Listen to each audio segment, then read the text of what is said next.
Assalamualaikum warahmatullahi wabarakatuh.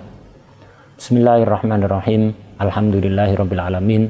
Wassalatu wassalam ala sayyidina wa maulana Muhammad wa ala alihi wa sahbihi ajmain, amma ba'd.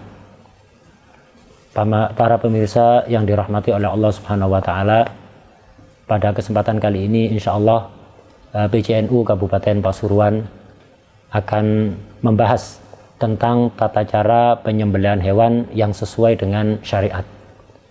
Hal ini dianggap perlu oleh PCNU Kabupaten Pasuruan karena berdasar penelitian terbaru oleh dua lembaga penelitian yang ada di Surabaya dan di Batu, bahwa penyembelihan hewan khususnya unggas yang ada di tengah-tengah masyarakat itu 80%-nya tidak sah, tidak sesuai syariat. Dengan demikian maka hewan yang unggas khususnya yang disembelih, yang dijual di pasaran itu 80%-nya adalah bangkai yang sebenarnya haram untuk dimakan. Karena itu PCNU Kabupaten Pasuruan di sini merasa terpanggil untuk memberikan pemahaman dan pencerahan kepada masyarakat agar supaya memahami bagaimana sebenarnya tata cara penyembelihan hewan yang sah sesuai dengan syariat, agar supaya daging unggas yang kita makan, yang dikonsumsi oleh masyarakat khususnya di wilayah Kabupaten Pasuruan itu bisa benar-benar daging yang halal, sehingga menjadi berkah untuk yang mengkonsumsinya. Untuk mengetahui tata cara penyembelihan hewan yang sah sesuai syariat, itu kita harus mengetahui rukun-rukun penyembelihan. Rukun penyembelihan ada 4, yaitu yang pertama cara penyembelihan, yang kedua orang yang menyembelih, yang ketiga hewan yang disembelih, dan yang keempat adalah alat penyembelihan. Kita akan membahas syarat dari masing-masing 4 rukun tadi. Rukun pertama yaitu syarat penyembelihan. Tentang apa? Cara penyembelihan. Cara penyembelihan dalam Islam itu harus memenuhi syarat, yaitu harus memotong saluran pernafasan yang disebut dengan hulkum dan saluran makanan yang disebut marik sampai benar-benar terputus secara total dan sempurna. Tidak boleh tersisa bagian yang tidak terpotong sedikit pun. Nah, ini diantara yang sering terjadi kesalahan dalam penyembelihan yang beredar di pasaran. Banyak ditemukan ayam potong yang beredar di pasaran itu saluran nafas dan saluran makannya tidak teriris sama sekali, hanya kulit leher yang teriris, sementara saluran nafas dan makanan tidak terpotong sama sekali, atau terpotong tapi tidak sempurna. Nah, padahal agar bisa sah, saluran makanan dan saluran nafas tersebut harus betul-betul terpotong secara total, sebagaimana dalam video yang insya Allah nanti akan ditampilkan. Kemudian syarat kedua, harus ada unsur kesengajaan dalam menyembelih. Kita beralih pada rukun yang kedua, yaitu orang yang menyembelih. Orang yang menyembelih hewan agar supaya hasil sembelihannya halal, ini syaratnya adalah harus beragama Islam. Jadi harus beragama Islam. Sembelihan orang kafir atau non-muslim yang ada di Indonesia, apapun agamanya, dinyatakan tidak sah. Jadi sekali lagi syaratnya satu, yaitu harus beragama Islam. Beralih kepada rukun yang ketiga, yaitu hewan yang disembelih. Hewan yang disembelih ini memiliki beberapa syarat agar supaya nanti dagingnya halal untuk dikonsumsi. Pertama adalah hewan tersebut termasuk hewan-hewan yang halal dikonsumsi, ya, seperti ayam, bebek, angsa. Adapun hewan-hewan yang haram dikonsumsi seperti keledai, hewan-hewan buas, hewan-hewan tersebut walaupun disembelih tetap menjadi bangkai dan haram untuk dimakan. Syarat yang kedua, hewan yang disembelih adalah hewan darat. Nah, hewan darat bukan hewan air. Hewan air tidak perlu disembelih, bisa dikonsumsi walaupun mati tanpa disembelih. Syarat yang ketiga, hewan yang disembelih itu harus memiliki hayah mustaqirah. Hayah mustaqirah ini adalah istilah di dalam ilmu fikih. Hewan itu dikatakan memiliki hayah mustaqirah ketika masih bernyawa, bisa bergerak, bersuara, dan melek dengan disengaja atau secara ikhtiar. Ketika hewan itu masih bernyawa, bisa bergerak secara sengaja, bisa melek dan bersuara secara sengaja, bergerak secara sengaja, maka hewan ini dipastikan memiliki hayah mustaqirah. Ketika yang disebutkan tadi tidak ada, maka masih bisa dideteksi dengan cara yang lain, yaitu dengan cara disembelih. Kalau disembelih, darahnya menyembur dengan kuat, atau hewannya bergerak dengan kuat, bahasa Jawanya itu kejal-kejal, itu bergerak dengan kuat atau darahnya menyembur dengan kuat, maka ini diduga hewan itu memiliki hayah mustaqirah. Ini cukup. Kalau hewannya masih bernyawa, bergerak, bersuara, dan melek secara sengaja, itu masih bisa. Ini berarti yakin hewan itu memiliki hayah mustaqirah. Kalau tidak bisa bergerak, melek, dan bersuara secara sengaja, bisa dibuktikan dengan cara disembelih. Kalau pas disembelih, dipotong saluran nafas dan makanannya, kok darahnya masih menyembur dengan kuat, atau bergerak dengan kuat, cukup salah satu, bergerak dengan kuat, maka diduga hewan itu masih memiliki hayah mustaqirah, dan ini cukup, dianggap cukup. Syarat ketiga ini kadang disyaratkan, kadang tidak. Syarat ketiga ini hanya disyaratkan ketika ada sebab zahir yang nampak, yang berpotensi menyebabkan kematian yang menimpa pada hewan, seperti memakan tanaman beracun, tertembak, tertabrak, bertarung, atau lainnya. Nah, ketika hewan itu sebelum disembelih mengalami hal-hal yang berpotensi menyebabkan hewan itu mati, bisa mati, seperti tabrak dan lain-lain tadi, maka ketika disembelih harus ada hayah mustaqirah. Kalau sudah nggak ada hayah mustaqirah, ada hewan ayam misalnya habis tertabrak atau terlindas sepeda motor, kemudian sudah sekarat, sudah lemes, nyawanya masih ada, masih bernafas, tapi sudah tidak bisa bergerak, bersuara, melek secara ikhtiar. Kemudian ketika dipotong saluran nafas dan makanannya, darahnya tidak menyembur dan tidak bergerak secara kuat, maka hewan ini dinyatakan bangkai, walaupun ketika disembelih masih ada nafasnya.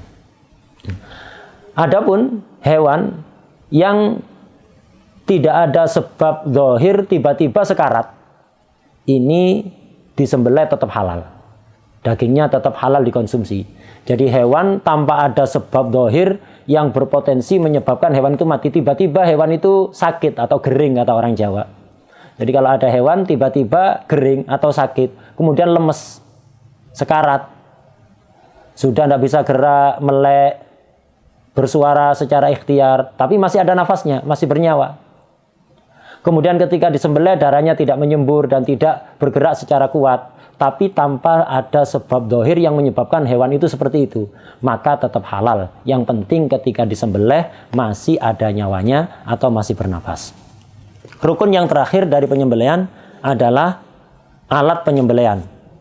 Alat penyembelihan yang bisa digunakan untuk menyembelih agar hasil sembelihannya halal, apapun yang tajam, benda apapun yang tajam, yang terbuat dari baja, dari bambu, dari pecahan kaca atau pecahan keramik, apapun yang tajam bisa digunakan untuk menyembelih, kecuali alat yang berasal dari tulang dan kuku. Kuku yang tajam tidak bisa. tulang yang ditajamkan tidak bisa digunakan untuk menyembelih. Apapun yang tajam selain dari bahan tulang dan kuku bisa untuk digunakan menyembelih. Ini adalah 4 rukun penyembelihan beserta syarat-syaratnya. Ketika itu semua sudah terpenuhi, maka dinyatakan hasil sembelihannya adalah halal. Tapi ketika ada salah satu yang tidak terpenuhi, maka hewan yang disembelih menjadi bangkai dan haram untuk dikonsumsi. Kita beralih kepada pembahasan tambahan seputar penyembelihan, yaitu kesunahan-kesunahan ketika menyembelih. Pertama, yang menyembelih menghadap kiblat. Kedua, hewan yang disembelih lehernya dihadapkan ke kiblat. Ketiga, mengasah alat penyembelihan terlebih dahulu ketika dirasa kurang tajam.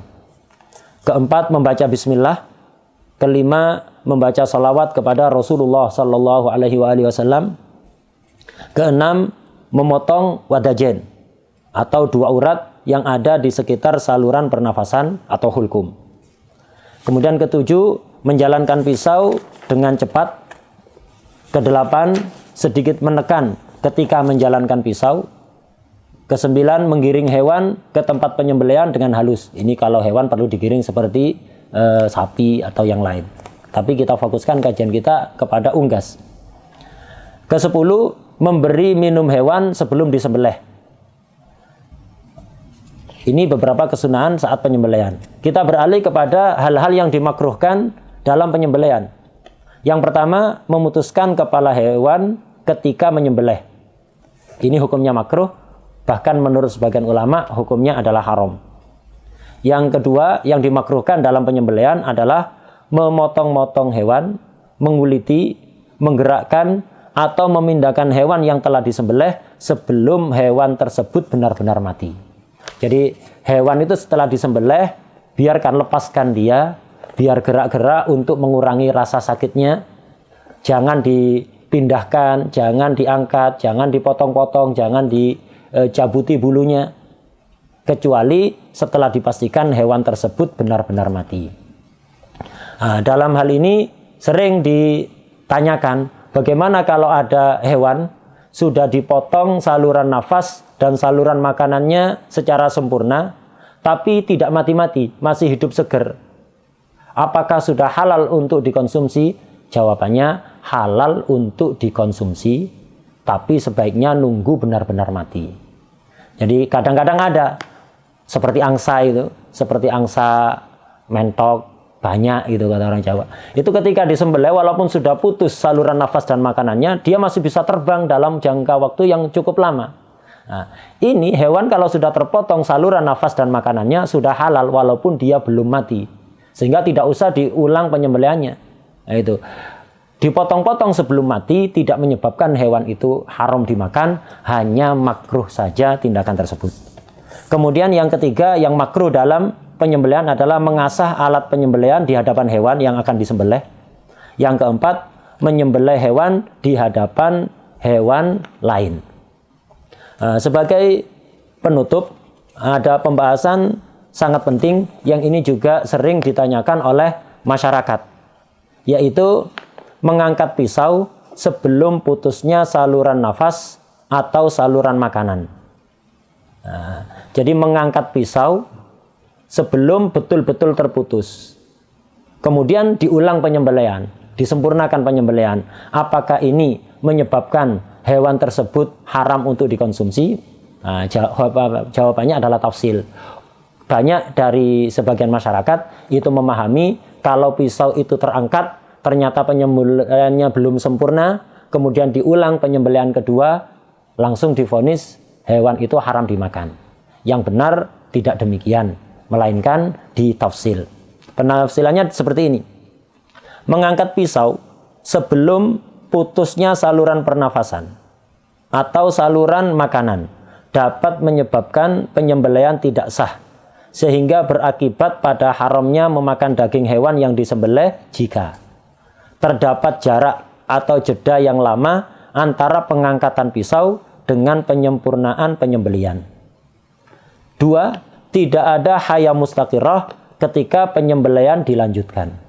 Jadi hewan tersebut haram menjadi bangkai kalau memang antara pengangkatan pisau dengan proses penyembelihan kedua itu terdapat jarak yang lama.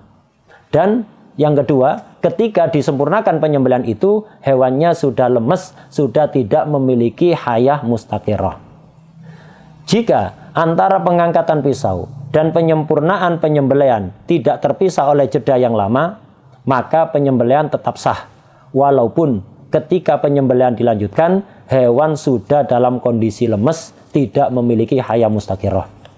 Begitu pula, jika hewan masih memiliki hayah mustaqirah ketika penyembelihan dilanjutkan, maka penyembelihan tetap sah walaupun terdapat jeda yang lama. Nah, biasanya kalau di bulan-bulan Dzulhijjah, bulan-bulan Hari Raya Kurban, itu banyak beredar video-video di media sosial yang di situ mempertontonkan ada sapi disembelih, kemudian sapinya ngamuk sehingga pisaunya terlempar. Padahal penyembelihannya belum sempurna. Kemudian dilakukan upaya penyempurnaan penyembelihan. Apakah sapi yang disembelih tadi itu haram dimakan atau halal dimakan? Tadi itu jawabannya ada tafsil. Bisa haram, bisa halal. Jadi tidak mutlak haram seperti yang difahami oleh sebagian orang. Ini mungkin beberapa hal yang perlu disampaikan terkait tata cara penyembelihan hewan menurut syariat Islam. Kurang lebihnya kami memohon maaf yang sebesar-besarnya, dan semoga ini menjadi ilmu yang manfaat bagi kita semua dan barokah fid dini wa dunya wal akhirah. Amin ya rabbal alamin. Assalamualaikum warahmatullahi wabarakatuh.